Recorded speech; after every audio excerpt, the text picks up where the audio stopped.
Hi, and welcome to Castanet's Week in Review. I'm Nich Johansen with your top stories from this past week. A disturbing video of a Kelowna RCMP officer performing a wellness check on a suicidal UBC Okanagan student was released this week as part of a civil suit against the officer. The incident occurred back on January 20th, when Mona Wang's boyfriend called 911 due to his concerns over her mental health.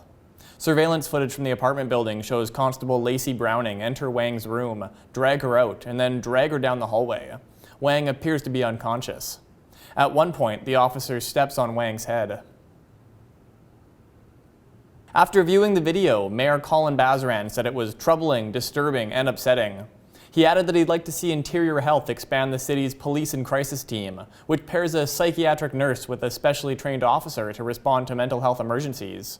Since March 2017, Interior Health funds just one nurse for the program, and it's only in operation part-time. In response, IH said the city had never formally requested an expansion of the program, but Bazaran shared a letter to the IH chair from October 2017, where he specifically requested the expansion. The wellness check on Mona Wang back in January did not involve a nurse, as her mental health emergency fell outside of the part-time hours of the police and crisis team. A number of Kelowna residents have been discovering the remains of cats that appear to have been mutilated. But it's unclear at this point if the culprit is some type of predatory animal or something more sinister.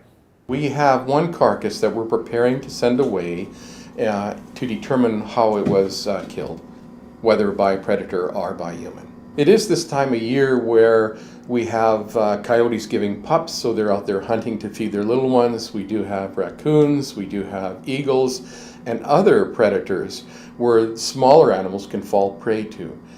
A man died in Vernon last Sunday in a tragic cliff-jumping accident on Kalamalka Lake. The incident occurred just after 4 p.m. at Rattlesnake Point in Kalamalka Lake Provincial Park. The 32-year-old man jumped into the lake at the popular cliff-jumping spot, but never resurfaced. The man's body was recovered by RCMP divers on Monday. The area has seen several deaths and many injuries over the years.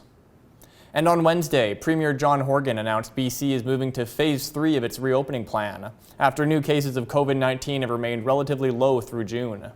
It's the work of the Public Health Office and WorkSafe BC that has allowed us to develop the guidelines we'll all need to have a safe reopening of things like hotels, resorts, parks, the film industry, and some entertainment venues like movie theaters.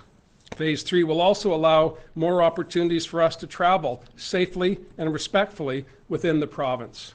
That's it for this week's Week in Review. For Castanet News, I'm Nich Johansen.